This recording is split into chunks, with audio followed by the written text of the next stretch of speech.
नमस्कार साथियों, आप सभी का आपके अपने YouTube channel maths with A K. Patel में हार्दिक स्वागत है। आशा है कि आप सभी पूर्ण रूप से स्वस्थ होंगे और आगामी एनटीपीसी परीक्षा की जो डेट आई है, एनटीपीसी परीक्षा की पूर्ण रूप से तैयारी कर रहे होंगे। ठीक है, तो देखिए हम सभी लोग आज हम अपना यहाँ पर एक नया सेशन स्टार्ट करते हैं और कुछ नई चीज़ें सीखते हैं, कुछ नए कॉन्सेप्ट सीखते हैं और बहुत सारे नए नए क्वेश्चंस को यहाँ पर हम करते हैं। ठीक है, तो पिछली क्लास में हम सभी ने एनटीपीसी प्रीवियस ईयर परीक्षा का पेपर फर्स्ट डिस्कस किया था। एक सीरीज़ हम लोगों ने स्टार्ट की थी एनटीपीसी पेपर्स को सॉल्व करने की, और उसी सीरीज़ में आज हमारा जो क्रम नंबर 2 पर आज हम अपना एक नया वीडियो लेकर आए हैं। तो चलिए सभी लोग आगे बढ़ते हैं, हम लोग आपको कुछ नए नए पॉइंट्स यहाँ पर बताते हैं। तो सबसे पहले आप सभी लोग हमारे YouTube चैनल को तो सब्सक्राइब करना ही करना है, साथ में आप सभी लोग हमारे टेलीग्राम चैनल को भी ज्वाइन करिए। यहाँ पर इसको ज्वाइन करिए सभी लोग, और जितनी भी PDFs वगैरह और जो भी न्यूज़ वगैरह, कोई भी लेटेस्ट वैकेंसीज वगैरह जो भी आती हैं, वो सारी की सारी आपको इसी चैनल के माध्यम से हम देते रहते हैं। ठीक है ना, ये आपका टेलीग्राम चैनल का लिंक है और इधर भी दिया हुआ सभी लोग, और आप हमारे इंस्टाग्राम पेज को भी फॉलो कर सकते हैं और वहाँ से आप हमारे माध्यम से जुड़ सकते हैं। ठीक है, तो वीडियो को अधिक से अधिक लोगों को शेयर करिए, चैनल को भेजिए लोगों को, और वीडियो को चैनल को सब्सक्राइब कराइए सभी लोगों को जो भी विद्यार्थी एनटीपीसी की तैयारी कर रहे हैं। क्योंकि कारण ये है ना कि जो एनटीपीसी की, जब भी एनटीपीसी की बात अगर छोड़िए, कोई भी पेपर अगर हमें क्विक वे में जल्दी से तैयार करना है तो सबसे अच्छा हमारा एक ऑप्शन होता है कि आप लास्ट के 5 ईयर, कितने ईयर, लास्ट 5 ईयर के आप टेक्स्ट पेपर यानी कि 5 ईयर के प्रीवियस ईयर पेपर आप सॉल्व कर डालिए। तो अगर आप last 5 year previous year paper solve करेंगे ना, तो आपको वहाँ पे ये एक आइडिया हो जाएगा कि कौन से टॉपिक से किस टाइप के क्वेश्चंस ज़्यादा आ रहे हैं। ठीक है ना, कौन सा टॉपिक जो आ रहा है जो आपको 100% तैयार होना ही चाहिए, किस टॉपिक में अगर आप कम भी तैयारी करते हैं तो काम चल जाएगा, और किस टॉपिक में बहुत ज़्यादा आपको तैयारी करनी है। उन सारी चीज़ों के कॉन्सेप्ट आपको प्रीवियस ईयर पेपर से ही मिलते हैं। बाकी क्लास कंटेंट जो आप लोग पढ़ रहे हैं, क्लास कंटेंट जिस भी माध्यम से आप पढ़ रहे हैं, वो क्लास कंटेंट आप लोग पढ़ते रहिएगा। बस आप प्रीवियस ईयर पेपर आप जो यहाँ पे डिस्कस करा रहे हैं वो डिस्कस करते हैं, मतलब उसको देखते रहिएगा। ठीक है, तो आज का जो हमारा पेपर है ये भी 2 अप्रैल 2016 का ही पेपर है, लेकिन ये शिफ्ट सेकेंड यानी कि दूसरी शिफ्ट का ये पेपर है जो किसी दूसरे विद्यार्थी का है। अच्छा, ये जो पेपर, जो PDF आपके सामने खुली हुई है इस समय आपके स्क्रीन पर, इस PDF का जो लिंक है वो जो है आपको आपके टेलीग्राम चैनल पर मिलेगा, और साथ में इसका जो कंप्लीट पेपर है वो भी आपको टेलीग्राम चैनल पर ही मिलेगा। जब ये वीडियो आपका अपलोड हो जाएगा उसके बाद आपको ये मिल जाएगी। ठीक है, जब आप वीडियो देख रहे होंगे उस समय आपको ये चैनल पर ये चीज़ें आपको दिख रही होंगी उसमें टेलीग्राम चैनल पर। ठीक है, तो चलिए हम लोग स्टार्ट करते हैं। अच्छा, इसमें कोई ज़रूरी नहीं है कि जो कॉन्सेप्ट हम बता रहे हैं आप उसी कॉन्सेप्ट से क्वेश्चन लगाइए, मतलब जो भी क्वेश्चन का तरीका आपको बेस्ट लगे, जो हम बता रहे हैं वो अच्छा लग रहा है, या फिर जो आपको आ रहा है, अगर आपके पास कोई शॉर्टकट मेथड है तो आप उससे लगाइए। ठीक है ना, मतलब आप किसी भी माध्यम से अपना बेस्ट पढ़ने की कोशिश करिए, क्वेश्चन को क्विक वे में सॉल्व करने की कोशिश करिए। ठीक है ना, क्योंकि कई बार ऐसा होता है कि कुछ शॉर्टकट ऐसे होते हैं जो खुद से डेवलप किए जाते हैं। जैसे मान लिया कि कोई क्वेश्चन हमने आपको बताया और आफ्टर सम टाइम आप उसका कोई ना कोई अपने आप शॉर्टकट डेवलप कर लेते हैं, तो वो शायद आपके लिए आसान लग रहा हो, लेकिन वो हो सकता है कोई दूसरा व्यक्ति उसी शॉर्टकट से बता रहा हो, लेकिन वो चीज़ आपको थोड़ी सी टफ लग रही हो। तो जो भी चीज़ आपको बेस्ट लगे वो आप पढ़िए। बस यहाँ पे पेपर का हम लोग डिस्कशन कर रहे हैं, तो क्वेश्चन को आप रिमाइंड करने के लिए सारी चीज़ों को यहाँ पर देखते रहिए। ठीक है, और बाकी जो भी चीज़ अगर आपको नहीं लग रही है तो आप उसको सीखिए, सीखने के लिए हम सारी चीज़ें यहाँ पर डाल रहे हैं। ठीक है, अगर आपको आगे वीडियो अच्छा लगे तो वीडियो को लाइक करिए, वीडियो में कमेंट करिए, चैनल को शेयर करिए, लोगों से सब्सक्राइब कराइए। ठीक है, तो चलिए हम स्टार्ट करते हैं अपना क्वेश्चन नंबर 1। देखिए लिखा हुआ है, एक निश्चित धनराशि पर साधारण ब्याज एक निश्चित ब्याज दर से 2 वर्ष में 1200 रुपये है। उसी धनराशि का चक्रवृद्धि ब्याज साधारण ब्याज की दर से 2 वर्ष में 1290 रुपये मिलता है। तो बताइए मूलधन कितना है। देखिए पहले यहाँ पर जो ये ब्याज है 2 वर्ष में, ये साधारण ब्याज से मिल रहा है, और दोबारा में जो ये ब्याज है ये चक्रवृद्धि ब्याज से मिल रहा है। ठीक है ना, यानी कि 2 वर्ष में जब हम SI की बात करते हैं तो 2 वर्ष का SI हमारा 1200 रुपये मिलता है, और 2 वर्ष का जो CI आता है वो हमारा आता है 1200 90 रुपए में। क्लियर हुआ नहीं क्लियर हुआ? तो आइए हम इस कॉन्सेप्ट को यहाँ पे देखते हैं, फिर आपको बताना है कि यहाँ पर मूलधन कितना है। देखिए बहुत आसान से कॉन्सेप्ट बता रहे हैं, केवल चीज़ों को आपको समझना है यहाँ पर, ठीक है। देखिए इस पॉइंट को हम यहाँ पर मिटा रहे हैं और यहाँ पर ही चीज़ों को लिख रहे हैं। देखिए आपको यहाँ पर जिन लोगों ने हमसे ऑफलाइन बैच पढ़ा है उनको ये सारी चीज़ें अच्छे से क्लियर होंगी कि जो भी हमारा एसआई होता है ना, वो आपका हर साल इक्वल होता है। ये बात आपको पता होगी ना, चाहे जितने वर्ष का एसआई लिया जाए वो हर साल आपका एसआई इक्वल होता है। तो मान लेते हैं कि ये वाला जो स्लॉट है वो पहले वर्ष का है और ये वाला जो स्लॉट है ये दूसरे वर्ष का है। इस स्लॉट से हमारा यहाँ पर कोई मतलब नहीं है। क्लियर हुआ नहीं क्लियर हुआ? अब देखिए सभी लोग, अच्छा सेम बात अगर हम सीआई की करते हैं यहाँ पर, तो सीआई जो होता है वो हर साल अलग अलग होता है, ठीक है ना। इसीलिए वहां पर हमने आपको जब भी पढ़ाया होगा ये, तो हमने बताया होगा कि सीआई में पहले साल सिर्फ 1 लाइन बनती है और सेकेंड ईयर यहाँ पर 2 स्लॉट बनते हैं। 2 स्लॉट क्यों बनते हैं? क्योंकि यहाँ पर जो सीआई होता है ना, उसमें ब्याज पर ब्याज लगता है। मतलब कि देखो यहाँ पर जो ब्याज आएगा वो इस साल का ब्याज आएगा यहाँ पर, ठीक है ना। तो ब्याज की वजह से यहाँ पर लाइंस आपकी जो होती हैं वो बढ़ती चली जाती हैं, ठीक है। तो अब देखिए यहाँ पर हमें वैल्यू फिल करना है और आपका आंसर आपके सामने आएगा। देखिए सभी लोग, जैसे देखिए यहाँ पर बोला गया कि साधारण ब्याज से 2 वर्षों में जो एसआई है वो कितने रुपए है? 1200 रुपए है। तो अगर 1200 रुपए 2 वर्ष में ब्याज है तो 1 वर्ष में कितना होगा? 600 रुपए। और यहाँ पर भी कितना रुपए होगा? 600 रुपए। क्यों ऐसा होगा? क्योंकि यहाँ पर हर कंडीशन में एसआई जो होता है वो हर साल बराबर होता है नहीं होता है? अच्छा अब दूसरी बात देखिए, यहाँ पर 2 वर्षों में जो सीआई हो रहा है वो कितना हो रहा है? 1290 रुपए हो रहा है। अच्छा यहाँ पर 90 रुपए ज्यादा क्यों हो रहा है? क्योंकि यहाँ पर सीआई में ब्याज पर ब्याज मिलता है। क्लियर हुआ नहीं क्लियर हुआ? देखिए अगर पहले वर्ष हमारा ब्याज इधर 600 रुपए था तो यहाँ पर भी ब्याज कितना होगा? 600, क्योंकि फर्स्ट ईयर में एसआई और सीआई दोनों आपस में क्या होते हैं? इक्वल्स होते हैं। ये बात पता होगी सभी को। देखिए इधर सभी लोग, अगर यहाँ पर 600 आ रहा है तो यहाँ पर भी कितना आएगा? 600, क्योंकि कॉपी होता है। देखिए 600 कितना हो गया? 1200, बचा कितना यहाँ पर? 90 रुपए बचा। तो ये 90 रुपए जो लिखा हुआ है ना, ये क्या है आपका? ये 90 रुपए जो है वो आपका ब्याज का ब्याज है। क्लियर हुआ ना? यानी कि इस ब्याज का ब्याज है। तो सबसे पहले हम देख लेते हैं कि जो इस ब्याज का जो ब्याज मिला है ना 90 रुपए, वो कितने % है, हम यहाँ पर देख लेते हैं। देखिए तो 600 का कुछ प्रतिशत ब्याज ही तो 90 रुपए हुआ होगा ना। तो वही चीज यहाँ पर देखते हैं कि 600 का कितने % है, वो 90 रुपए है। तो यहाँ पर हम 600 का x% हम 90 रुपए मान लेते हैं। तो 0 से 0 काटेंगे, 6 काटेंगे तो यहाँ पर 15, तो x इक्वल टू कितना आएगा हमारा यहाँ पर? 15%। यानी कि जो हमारी ब्याज की दर आ जाएगी वो कितने % आ जाएगी? 15% आ जाएगी। आ जाएगी नहीं आ जाएगी? अच्छा अब देखिए यहाँ पर हमने ब्याज की दर क्यों निकाला है, इस चीज को आप सभी लोग देखिएगा। यहाँ पर ब्याज की दर हमने इसलिए निकाला है क्योंकि ब्याज की दर से ही हम आगे मूलधन को कन्वर्ट करने वाले हैं। देखिए हमारा जो फर्स्ट ईयर का जो ब्याज आ रहा है वो सिर्फ कितने रुपए आ रहा है? 600 रुपए आ रहा है ना। तो आखिर जो ये 600 रुपए ब्याज आ रहा है वो 600 रुपए कहाँ से आ रहा है? 600 रुपए कैसे आ रहा है? तो देखिए आप इसको ऐसे समझिए, यहाँ पर कोई ना कोई एक मूलधन रहा होगा, उसमें अगर 15% का ब्याज जुड़ा होगा तभी तो हमारा 600 रुपए मिला होगा, नहीं मिला होगा? तभी मिला होगा ना। तो इसको सॉल्व करेंगे, 15 से काटेंगे तो इधर आएगा 40 और 40 का 100 में गुणा करेंगे तो ए बराबर के हमारे जो आएगा वो कितना आ जाएगा? 4000 रुपए। और ये जो है आपका वो यहाँ पर क्या हो जाएगा? आंसर। ये ऑप्शन नंबर डी आपका राइट आंसर हो जाएगा। क्लियर हुआ ना? अच्छा अगर ये चीज आप यहाँ पे नहीं समझ पा रहे हैं ना, तो देखिए इसका एक सेकंड एस्पेक्ट यहाँ पर और बता दे रहे हैं हम। देखिए ये जो 600 रुपए आपका आ रहा है, 600 रुपए आ रहा है, ये 1 साल का साधारण ब्याज है या नहीं है? यहाँ पर है ना। यहाँ पर तो देखिए साधारण ब्याज का जो फॉर्मूला होता है वो होता है principal rate of interest into time divide by 100, यही होता है ना। देखिए हमारा जो सिंपल इंटरेस्ट है वो कितने रुपए है? 600 रुपए। प्रिंसिपल आपको बताना है, रेट ऑफ इंटरेस्ट यानी ब्याज की दर देखिए अभी हमने कितने % निकाला था? 15%। और समय देखिए ये कितने साल का ब्याज है? 1 साल का। 1 बटे में कितना? 100। ये तो होता है नहीं होता है? तो 15 से डिवाइड करेंगे तो यहाँ पे कितना आएगा? 40। और देखिए क्रॉस मल्टीपल करेंगे तो जो हमारा प्रिंसिपल आ जाएगा वो 40 का 100 में गुणा हो जाएगा, वो कितना हो जाएगा? 4000 रुपए। और ये आंसर हो जाएगा। तो क्लियर हुआ ना? तो यहाँ पर चाहे हम ये वाला कॉन्सेप्ट लगाएं चाहे ये वाला कॉन्सेप्ट लगाएं, यानी कि पहले आपको ब्याज की दर निकालनी होगी और जैसे ही आप ब्याज की दर निकाल लेते हैं आपका क्वेश्चन बहुत आसान हो जाता है। उसके बाद आपके पास 2 कॉन्सेप्ट आते हैं, एक जो देखो हमने यहाँ पर ये बताया क्वेश्चन सॉल्व करने का तरीका, और एक जो है देखो आप यहाँ पर ये तरीका समझ रहे हैं। कोई भी तरीके से आप क्वेश्चन करिए, आपका आंसर में कोई फर्क नहीं पड़ने वाला है, ठीक है ना। देखिए इसको थोड़ा सा हम जूम आउट कर देते हैं जिससे आपको ये स्क्रीन पर आपके एकदम फिट हो जाए क्वेश्चन और आप देख सके आसानी से।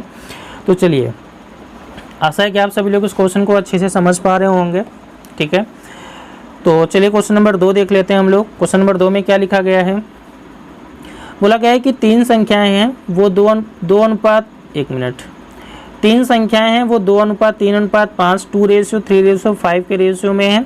इनके योग का 2 गुना 100 है।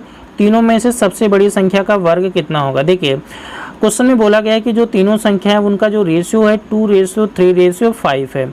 अब आगे देखिए बोला गया है इनके योग का 2 गुना बोला गया है ना, तो आप भी इनके योग का 2 गुना करिए। अगर इनका योग करेंगे तो 5 और 3 8, 8 और 2 कितना हो जाएगा 10 हो जाएगा। इसका 2 गुना करेंगे तो आपकी वैल्यू कितनी हो जाएगी 20 हो जाएगी।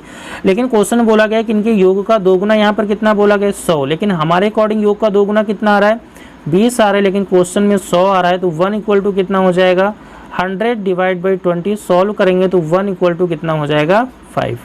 काटेंगे ना तो इधर 5 आएगा। एक का मान जो हो जाएगा हमारा कितना आएगा 5 आ जाएगा। तो अगर एक का मान 5 आ गया तो इस 5 का मान कितना हो जाएगा, यहाँ पे भी 5 का गुणा करेंगे तो इधर हो जाएगा 25। और इस 3 का मान कितना हो जाएगा 5 का गुणा करेंगे तो इधर हो जाएगा 15। इस 2 का मान कितना हो जाएगा 10 हो जाएगा, नहीं हो जाएगा। अब देखिए आगे बोला गया तीनों में से सबसे बड़ी संख्या का वर्ग कितना होगा। तो देखिए यहाँ पर 10, 15 और 25 में सबसे बड़ा कौन है 25 है ना। तो आपसे बोला कि बताइए इसी बड़ी संख्या का वर्ग कितना होगा। तो अगर 25 का वर्ग निकालेंगे इधर हो जाएगा 625 और ये आपका हो जाएगा यहाँ पर आंसर।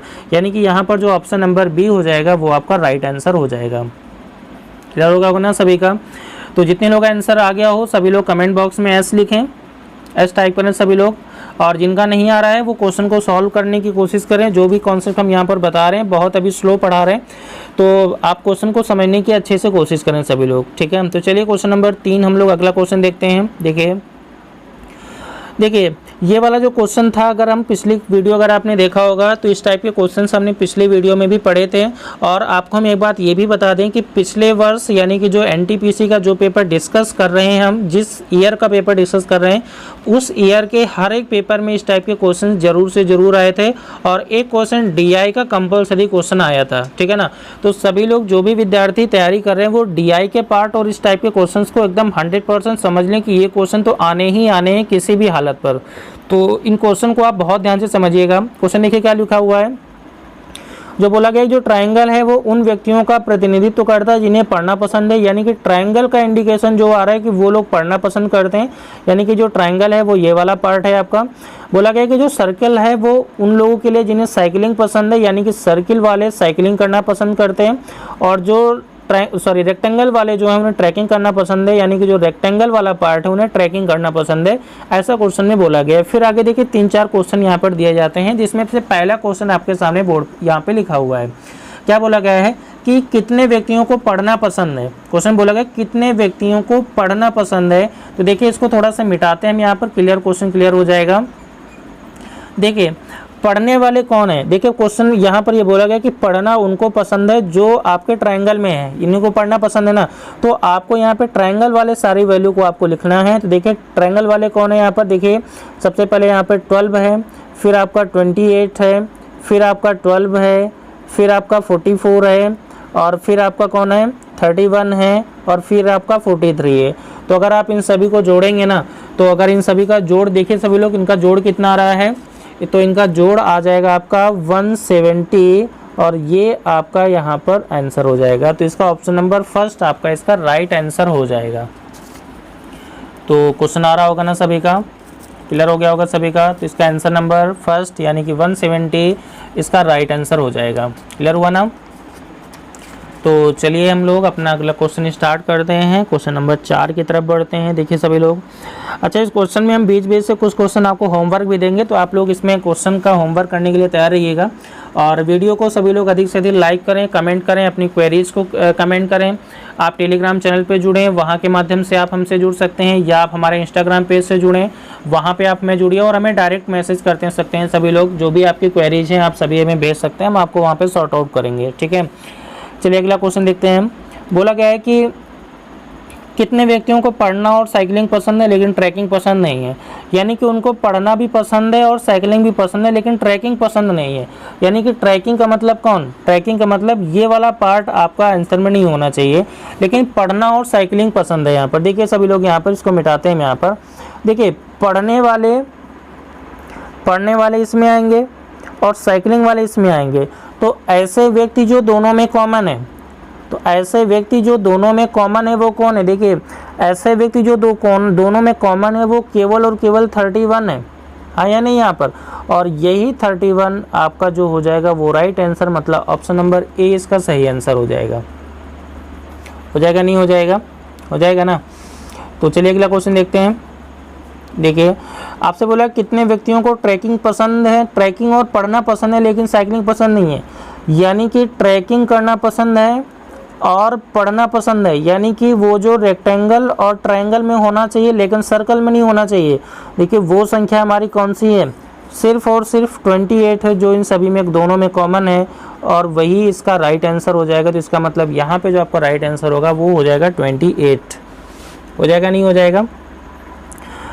तो आशा है सभी को ये क्वेश्चन क्लियर हुआ होगा। नहीं अगर क्लियर हो रहा है तो आप वीडियो को फिर से एक बार इसी क्वेश्चन को रिमाइंड कर लीजिए। जो ये पूरा पार्ट जिसमें 3 क्वेश्चन कराएं पूरा का पूरा रिमाइंड कर लीजिए। क्वेश्चन आप सभी को दोबारा करेंगे तो क्लियर हो जाएगा। चलिए क्वेश्चन नंबर 6 हम लोग स्टार्ट करते हैं। क्वेश्चन नंबर 6 में बोला गया है कि 6 साल पहले 2 व्यक्ति P और Q की आयु का अनुपात 3:2 था तथा 4 वर्ष बाद उनकी आयु का अनुपात 8:7 हो जाएगा। तो P की आयु कितनी है? देखिए मान लेते हैं कि यहाँ पर P और Q 2 व्यक्ति हैं और ये इनकी वर्तमान सिचुएशन है। कौन सी सिचुएशन है यहाँ पर? वर्तमान।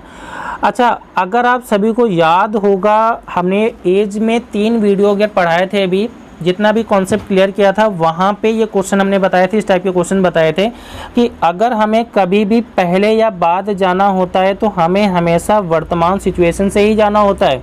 ये चीज़ याद होगी ना सभी को। देखिए बोला गया 6 साल पहले, तो 6 साल पहले जाएंगे तो हम आज यानी वर्तमान से 6 साल पहले जाएंगे। तो वर्तमान से 6 साल पहले दोनों की आयु का अनुपात 3:4 था और 4 वर्ष बाद यानी 4 ईयर लेटर, तो इसका वर्तमान से 4 वर्ष बाद उनकी आयु का जो अनुपात हो जाएगा वो हो जाएगा 8:7 हो जाएगा। तो बताना है P की आयु कितने वर्ष है। तो देखिए आशा है कि पहले ही आप सभी का आंसर आ गया होगा क्योंकि ये टॉपिक हम आपको पढ़ा चुके हैं। और एज के टॉपिक में आपको ये बताया था कि ये टॉपिक आपका बहुत इंपॉर्टेंट रोल प्ले करता है आपके पेपर्स में, खासकर NTPC, रेलवे, ग्रुप डी, लेखपाल, पुलिस वगैरह की अगर आप तैयारी कर रहे हैं तो वहाँ पे इसका एक बहुत बड़ा रोल होता है। कम से कम 1 से 2 क्वेश्चन तो आ ही जाते हैं, नहीं आते हैं तो 1 क्वेश्चन तो आपका कंपलसरी आता है। 1 या 2 नंबर तो आपको ऐसे ही क्लियर होते हैं जो कि एकदम फ्री फंड के नंबर होते हैं। तो सभी लोग इसको बहुत ध्यान से समझिएगा। तो एज के टॉपिक में हमने ये बताया था कि जो भी रेशियो दिए हुए तो होते हैं ना, उन सभी का पर्टिकुलर डिफरेंस निकालते हैं, उन सभी का पर्टिकुलर डिफरेंस निकालते हैं। देखिए यहाँ पे पर्टिकुलर डिफरेंस कैसे निकालेंगे? 3 और 8 में कितने का अंतर है? 5 का। और 2 और 7 में कितने का अंतर है? 5 का। देखिए अंतर यहाँ पर दोनों क्या है? अंतर आप देख पा रहे होंगे कि यहाँ पर दोनों अंतर आपके इक्वल हो रहे हैं, हो रहे नहीं हो रहे हैं? तो अगर अंतर इक्वल होते हैं तो इसका मतलब हमारे अकॉर्डिंग अंतर कितना है? 5 है ना। अगर अंतर इक्वल होते हैं तो वही डिफरेंस आपका क्वेश्चन के डिफरेंस के बराबर हो जाता है। क्वेश्चन का डिफरेंस का मतलब ये देखिए यहाँ पर इन दोनों की एज में कुल कितने ईयर्स का डिफरेंस है? देखिए अगर कोई व्यक्ति 6 साल पहले से 4 साल बाद आएगा ना तो टोटल उसको 10 साल चलना पड़ेगा ना। तो हमारे अकॉर्डिंग डिफरेंस 5 है, क्वेश्चन में 10 है, तो 1 इक्वल टू वैल्यू कितनी हो जाएगी?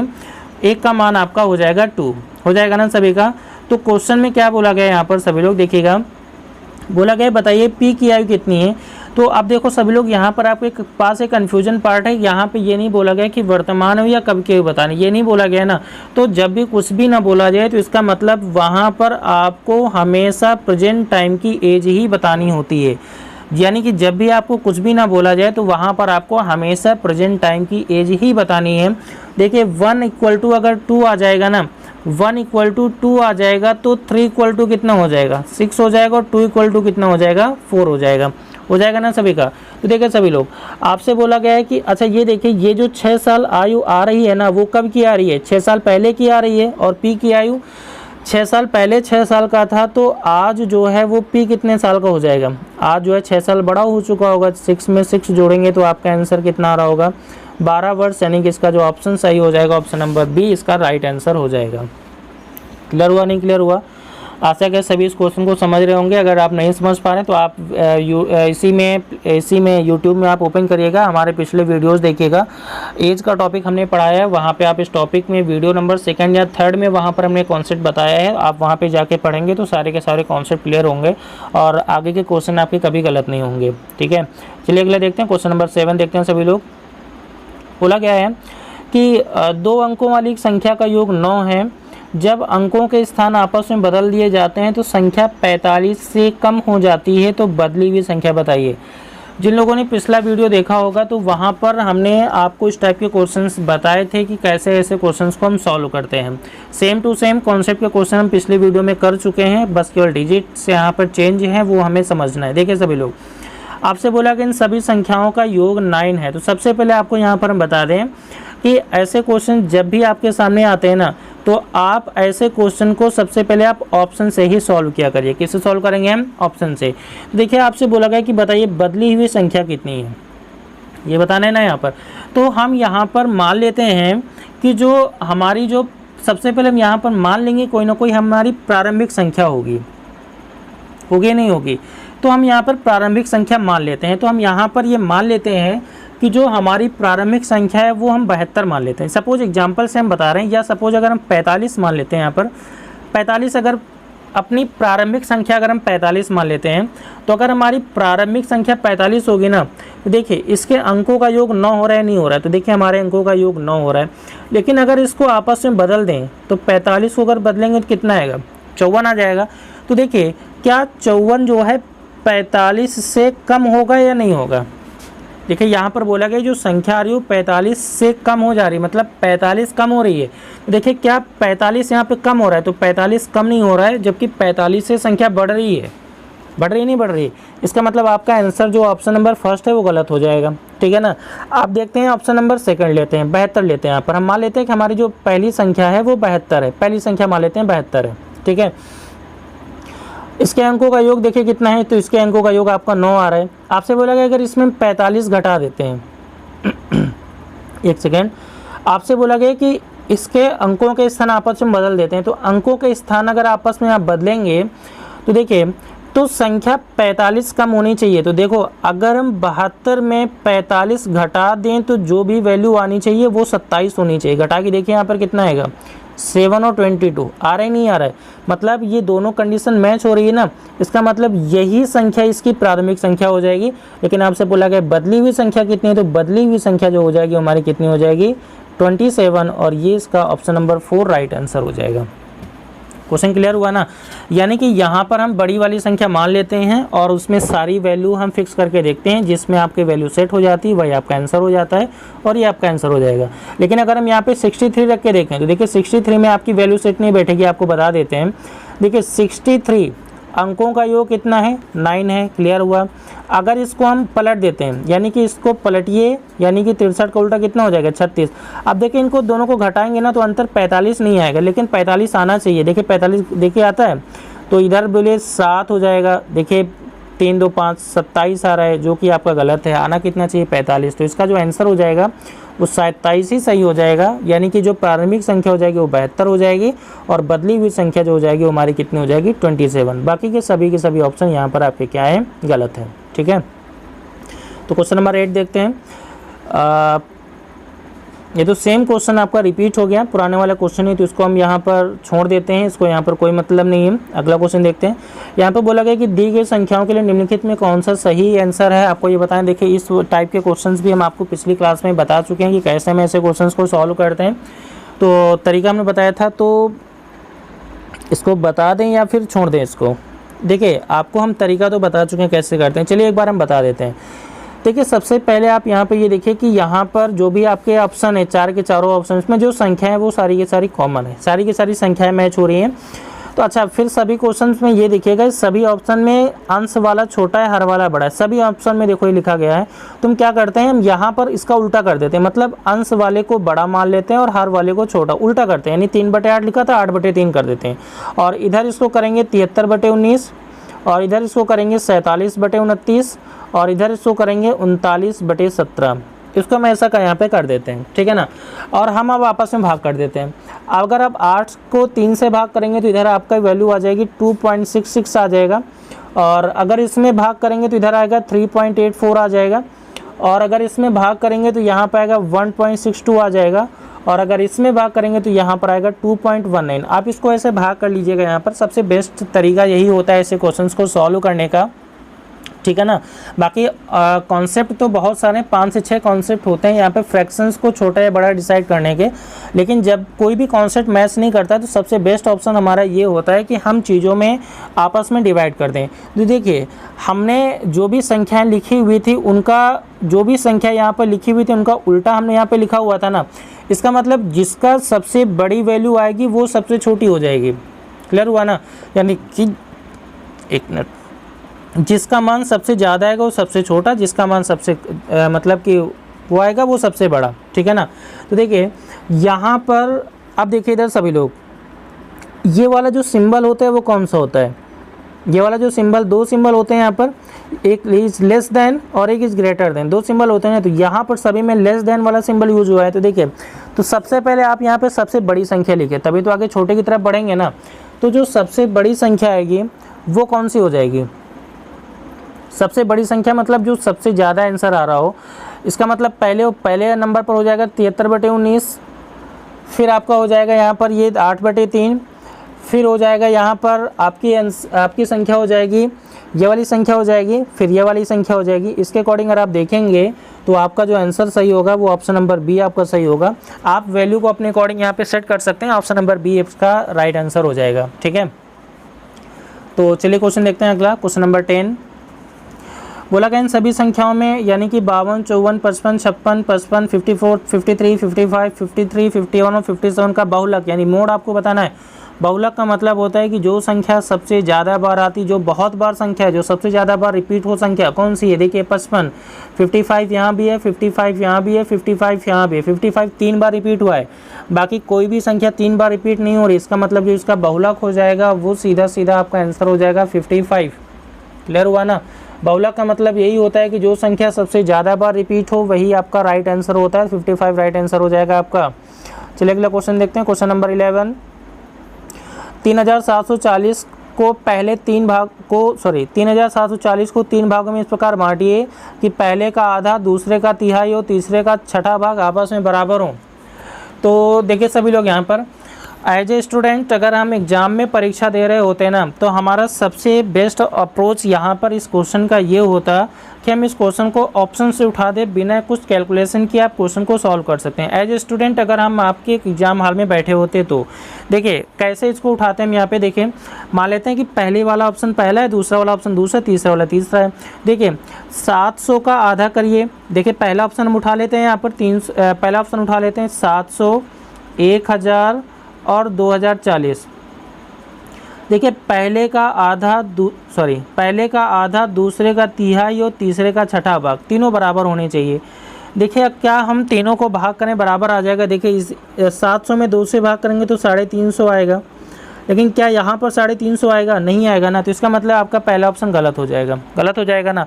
ऑप्शन नंबर सेकंड उठाते हैं, सेम कंडीशन यहाँ पर, पहले संख्या का आधा, दूसरी संख्या का 1/3 और तीसरी संख्या का 1/4 यहाँ पर इक्वल होना चाहिए, ठीक है ना। तो अगर आप यहाँ पे ये देखेंगे कि 2 से भाग करेंगे तो इधर आएगा 170, इसको भी भाग करेंगे तो देखो क्या 170 आएगा ना, नहीं आएगा 170। इसका मतलब आपका ऑप्शन नंबर सेकंड भी गलत हो जाएगा। अब ऑप्शन नंबर थर्ड पे हम लोग आते हैं। देखिए ऑप्शन नंबर थर्ड भी देख लेते हैं, पहली संख्या का आधा, दूसरी संख्या का 1/3 और तीसरी संख्या का छठा भाग आपस में बराबर हैं। तो देखिए क्या ये तीनों आपस में बराबर हो रही हैं। इसको भाग करेंगे तो इधर आ जाएगा 2 3 6 340, इसको भाग करेंगे 3 3 340 और इसको भी भाग करेंगे तो इधर हो जाएगा 340। देखिए तीनों ऑप्शन इक्वल हो रहे हैं ना, जिसका मतलब किस कंडीशन से तीनों मैच हो रहे हैं, थर्ड से मैच हो रहे हैं ना। तो आपका ये थर्ड नंबर ही आपका यहाँ पे एक राइट आंसर हो जाएगा, नहीं हो जाएगा। क्वेश्चन क्लियर हो रहा होगा ना सभी का।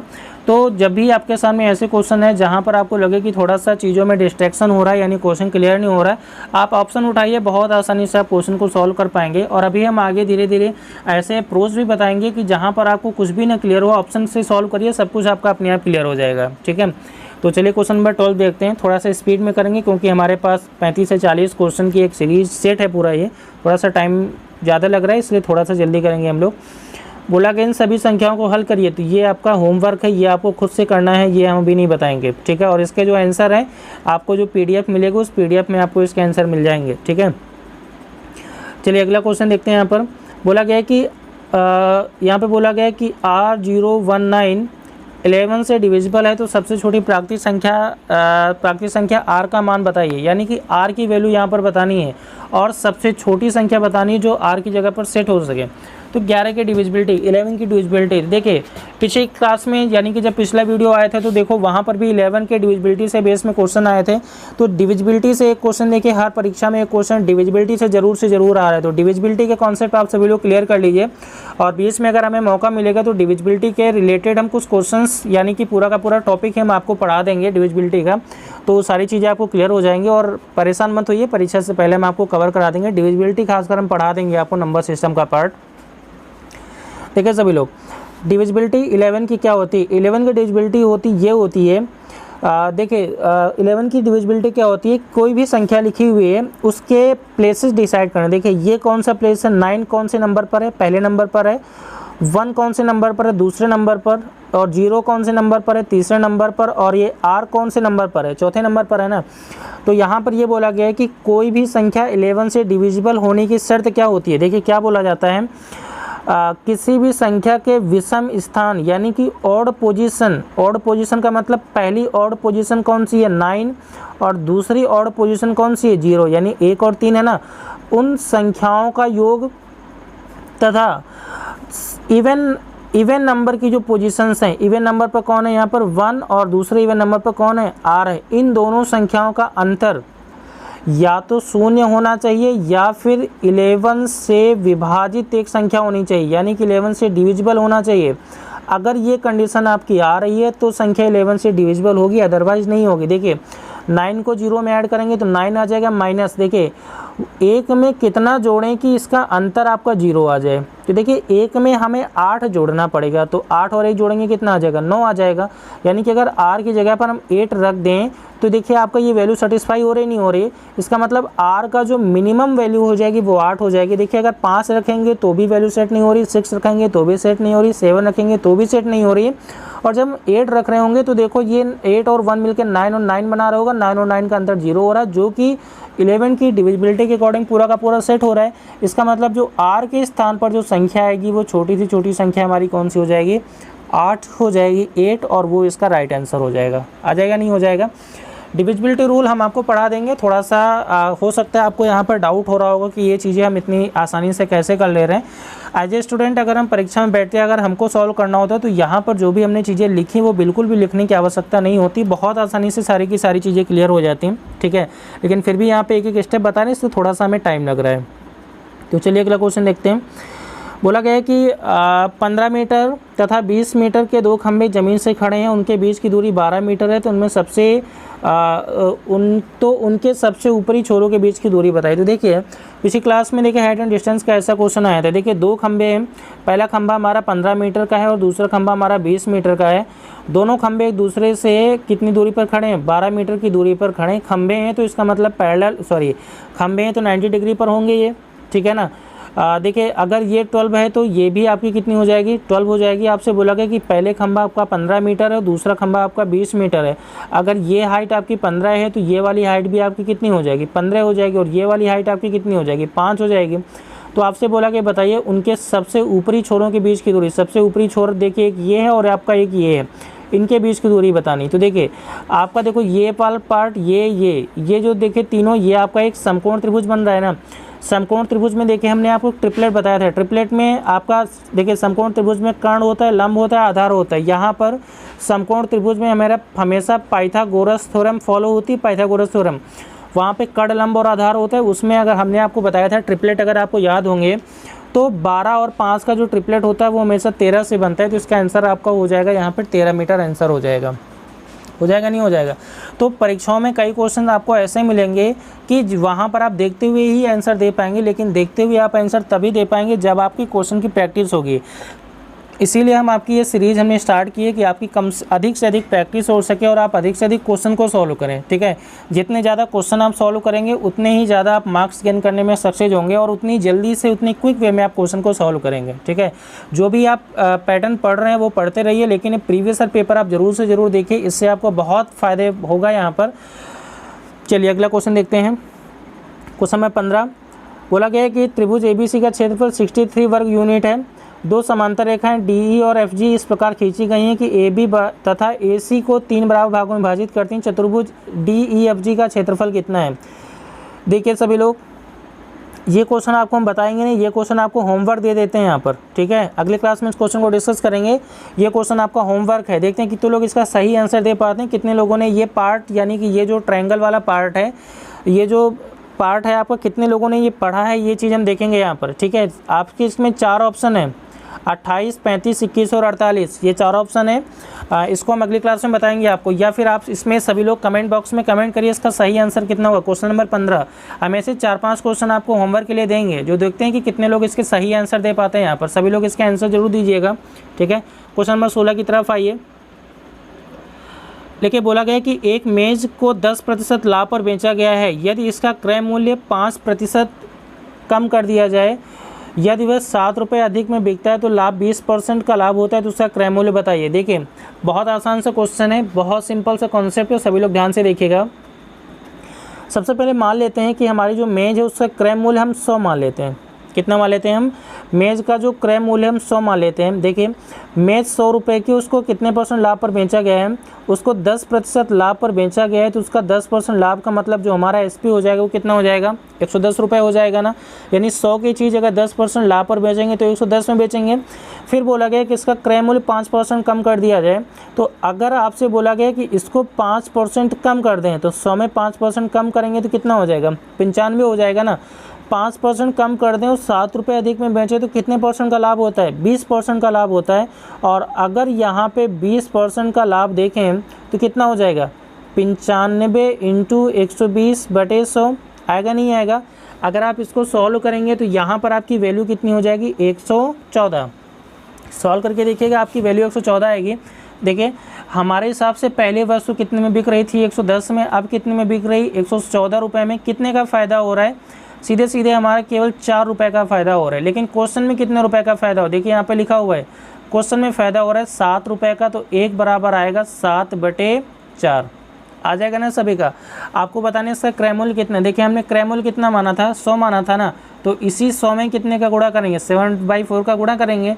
तो 100 में हम अगर 7/4 का मल्टीपल करेंगे, 4 से काटेंगे 25, 25 इंटू 7 कितना हो जाएगा? 175 रुपये।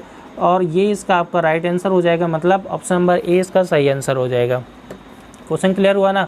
जिन लोगों ने ऑफलाइन बैचेस पढ़े होंगे वहाँ पर हमने देखिए इस टाइप के क्वेश्चंस हमने आपको कराए हैं क्लास में, और एक दो नहीं कई सारे क्वेश्चंस हमने कराए थे। और यहाँ पर इस टाइप में टोटल 3 फॉर्मेट बनते हैं क्वेश्चन सॉल्व कराने के। क्वेश्चन करने के यानी क्वेश्चन पूछे जाने के 3 तरीके बनते हैं, वो 3 के तीनों तरीके हमने ऑफलाइन बैचेस में पढ़ाए हैं। और जब कभी हम ऑनलाइन बैच पढ़ेंगे, ऑनलाइन में प्रॉफिट एंड लॉस पढ़ेंगे, तो वहाँ पर हम आपको इस कॉन्सेप्ट को बताएंगे कि हम कैसे वहाँ पर नए नए कॉन्सेप्ट को हम कैसे हैंडल करते हैं। ये इसका एक तरीका है क्वेश्चन को सॉल्व करने का। बाकी इससे भी शॉर्ट मेथड है, तो शॉर्ट मेथड समझने के लिए आपको एक बार पहले टॉपिक पढ़ना होगा, तब ज़्यादा शॉर्ट में हम चीज़ों को समझ पाएंगे। ठीक है ना? अच्छा, आपको एक बात फिर बता रहे हैं कि बहुत ज़्यादा शॉर्ट भागने की कोशिश मत करिए, पहले डिटेल में पढ़िए, फिर धीरे धीरे हमारी सारी चीज़ें अपने आप शॉर्ट होती चली जाएंगी। ठीक है, तो चलिए हम यहाँ पर देखते हैं हमारा क्वेश्चन नंबर 17। देखिए सभी लोग, क्वेश्चन नंबर 17 ये आपका सिंप्लीफिकेशन का टॉपिक है, ये भी आपका होमवर्क का क्वेश्चन है, ये भी हम नहीं बताएंगे। तो कुल मिला के 3 क्वेश्चन हो गए होमवर्क के लिए आप सभी के लिए। क्वेश्चन नंबर 18 देखिए सभी लोग। हाँ देखिए बोला गया कि एक 20 मीटर लंबी सीढ़ी एक दीवार पर टिकी हुई है, ज़मीन से 30 डिग्री का कोण बनाती है, सीढ़ी दीवार पर कितनी ऊंचाई तक पहुँचेगी? देखिए इस टाइप के क्वेश्चन भी हम पिछली क्लास में पढ़े थे। एक सीढ़ी है उसकी एक दीवार है, ये हम दीवार मान लेते हैं, उसमें से एक सीढ़ी टिकी हुई है और इस जो सीढ़ी है उसकी लंबाई है 20 मीटर और ये ज़मीन के साथ 30 डिग्री का एंगल बनाती है। तो आपको बताना है दीवार की ऊंचाई, ये यानी कि ये आपको H वाला पार्ट बताना है। बताना नहीं बताना है? तो आप ये बताइएगा सभी लोग, जो ये हमारा ट्रिग्नोमेट्रिक फॉर्मेट दिया हुआ है, ट्रिग्नोमेट्रिक फॉर्मेट दिया हुआ है, इसमें से ये वाला पार्ट हमारा कौन सा होता है? कर्ण, हाइपोटेन्यूस होता है। ये वाला हमारा क्या होता है? लंब यानी परपेंडिकुलर। तो ये बताइएगा किस जो है फॉर्मेट में, किस ट्रिग्नोमेट्रिक फंक्शन में हमारा लंब और कर्ण आता है? तो आपको यहाँ पर बता दें कि लंब और कर्ण हमारा आता है साइन और कॉसेक में, दो में आता है ना। तो यहाँ पर साइन ले लेते हैं, साइन थीटा का मतलब कितना है? 30 डिग्री। तो बराबर साइन की वैल्यू होती है लंब यानी परपेंडिकुलर बटे हाइपोटेन्यूस। परपेंडिकुलर हमारा h है और कर्ण हमारा कितना है? 20 है। तो साइन 30 का मान होता है 1/2 equal to h divide by 20। Solve करेंगे तो इसकी वैल्यू आ जाएगी 10। तो इसको अगर क्रॉस मल्टीपल करेंगे तो h का मान हो जाएगा हमारा 10 मीटर, यानी कि जो दीवार की ऊंचाई हो जाएगी वो ऑप्शन नंबर फर्स्ट यानी कि 10 मीटर हो जाएगा, और ये इसका आंसर हो जाएगा। क्लियर हो गया होगा ना सभी का? ये क्वेश्चन हम पिछली क्लास में पढ़ चुके थे, तो हमें आशा है कि आप पहले इस क्वेश्चन को पहले ही कवर कर चुके होंगे। चलिए क्वेश्चन अगला देखते हैं। क्वेश्चन नंबर 19 बोला गया है कि एक पी ने एक वस्तु 1600 रुपये में खरीदी तथा 10% लाभ पर बेच दिया। यदि इस वस्तु को 1840 रुपये में बेचा होता तो लाभ कितना % बढ़ जाता? देखिए सभी लोग, देखिए बहुत ध्यान से क्वेश्चन को समझिएगा। बोला गया पी ने वस्तु 1600 रुपये में खरीदी और 10% लाभ पर बेच दिया। देखिए अगर 1600 की वस्तु को अगर हम 10% लाभ पर बेचेंगे तो हम 110 में बेचेंगे ना, तो देख लेते हैं कितने में जाएगी। तो जैसे हम 16 का 110 में गुणा करेंगे तो आपका आंसर कितना आ रहा होगा? जैसे हम 16 का 110 में गुणा करेंगे वैल्यू कितनी आ रही होगी? 0, 16 कम 16, तो इधर वैल्यू आपकी आ रही होगी 1760 रुपये। यानी कि अगर 10% लाभ पर बेचेगा तो वो 1760 रुपये में बेचेगा। बोला गया कि लेकिन उसको बेचना कितने रुपए में है? उसको बेचना है 1840 रुपये में बेचना है। तो बोला कि लाभ का प्रतिशत कितना? आप देखिए यहाँ पर आपकी जो बढ़ोतरी हो रही है वो कितने रुपए की हो रही है यहाँ पर, यानी लाभ हो रहा है। लाभ कितने का रुपए हो रहा है? 1840 में 60 घटाएंगे तो यहाँ पर हो जाएगा 80 रुपये का लाभ हो जाएगा। और लाभ का मतलब परसेंटेज लाभ बराबर होता है लाभ गुणे 100 बटे क्रय मूल्य। क्रय मूल्य हमारा कितना है? 1600, तो यहाँ पे आप 1600 रखेंगे, 2 जीरो से 2 जीरो कैंसिल काटेंगे तो यहाँ पे कितना हो जाएगा? 5%, और ये आपका आंसर हो जाएगा। मतलब यहाँ पर ऑप्शन नंबर ए आपका जो आ जाएगा वो आपका एकदम राइट आंसर हो जाएगा। आ रहा होगा ना सभी का? तो ऑप्शन नंबर ए यानी कि 5% आपका इसका राइट आंसर हो जाएगा। ठीक है, चलिए क्वेश्चन नंबर 20 आते हैं। ये क्वेश्चन भी आपका होमवर्क है, सिंप्लीफिकेशन है, इसमें कुछ भी हमें बताने की चीज़ नहीं है, आप सभी को यहाँ पर गुणा करना है केवल। ठीक है, अच्छा आपको अभी हम कुछ समय वेट करिए सभी लोग, हम आपको कुछ सिंप्लीफिकेशन के कुछ नए नए रूल्स एक चीज़ बता देंगे यहाँ पर, जिसमें से जैसे आपका ये वाला क्वेश्चन है, मतलब इस क्वेश्चन को बिना मल्टीपल के हम कैसे इसका आंसर निकाल दें, या इसके पहले भी क्वेश्चन 1-2 और आए थे जो भी हमने देखे थे।